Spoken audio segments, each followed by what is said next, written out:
welcome to The Explainer. So you want to decode the mental mechanics behind the financial markets? Well, you're in exactly the right place. Today, we're exploring the core pillars of an absolutely massive subject, trading psychology.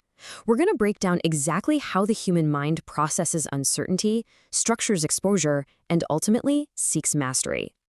Let's kick things off with a pretty fundamental question. What is the true power of taking a risk? We usually think of risk as just the potential to lose something, but risk is actually a gateway. Think of it as the essential toll you have to pay to cross from where you are right now to where you want to be. And crossing that bridge isn't just about having the capital in your account, it's about having the psychological fortitude to survive the journey. Why do some people completely freeze in the face of the unknown, while others literally build empires from it? That is the deep psychological foundation we're standing on today. Here's our roadmap.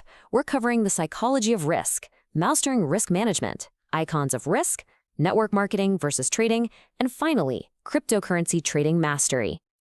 Let's jump right into section 1, the psychology of risk. Taking a position in any market goes way beyond basic math. Risk is deeply psychological. When you enter a trade, the raw market data you're looking at instantly transforms into an intense psychological battle. Your screen might just be flashing red and green numbers, but inside your head, it's a highly volatile mix of hope, fear, greed, and pure survival instinct. This whole concept of trading psychology is the ultimate filter. The market simply doesn't care about your feelings, which means your primary job isn't actually managing the market at all. It's managing yourself. Moving right along to section 2, mastering risk management. Listen, risk management isn't just slapping on a stop loss and calling it a day. It is the active, strategic, and psychological process of mitigating your exposure to protect your capital in high-stakes environments. This right here is the absolute anchor of longevity in trading. It's the ultimate dividing line. Novices, they focus entirely on how much they can make. Professionals focus entirely on how much they can afford to lose. But actually executing that game plan is incredibly hard. You're up against some severe psychological hurdles, like emotion control, accepting losses, and maintaining strict objectivity. Knowing you need to manage risk is the easy part. Actually doing it when your own money is on the line is agonizing. You have to fight that sudden spike of adrenaline. You have to willingly accept a loss, which, by the way, human beings are biologically wired to absolutely hate. And you have to stay completely objective when every internal alarm bell is screaming at you. The takeaway here is that risk management is way less about financial formulas and almost entirely about behavioral discipline. That brings us to section 3, icons of risk.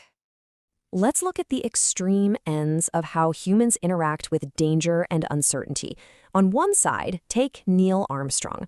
He represents the ultimate frontier risk, literally stepping out into the unknown, sitting on top of a rocket where the physical stakes were absolute life and death. That requires a singular, unimaginable type of psychological courage. On the flip side, we have Warren Buffett. He represents the ultimate calculated risk, navigating the known variables, deeply analyzing the probabilities, and taking massive financial positions based purely on patience and strict rules. As a trader, you are caught right between these two archetypes. You're exploring the volatile frontier of the markets, but you have to do it with the cold, calculated logic of an actuary. True mastery is balancing Armstrong's courage with Buffett's discipline.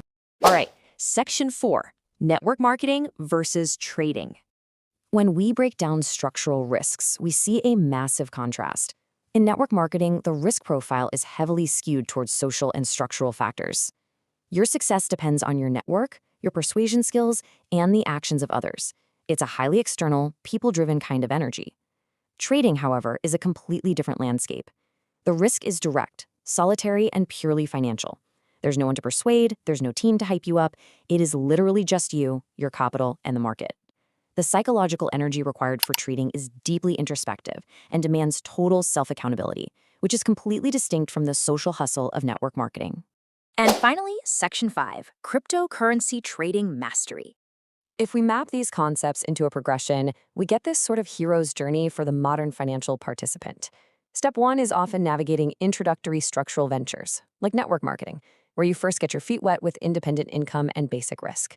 Step 2 requires shedding that reliance on others and implementing strict internalized risk management. And that brings us to step 3, achieving cryptocurrency mastery. We highlight this because crypto is the final, most volatile frontier. I mean, it operates 24/7, and the price swings are violent. It requires the absolute highest level of psychological discipline.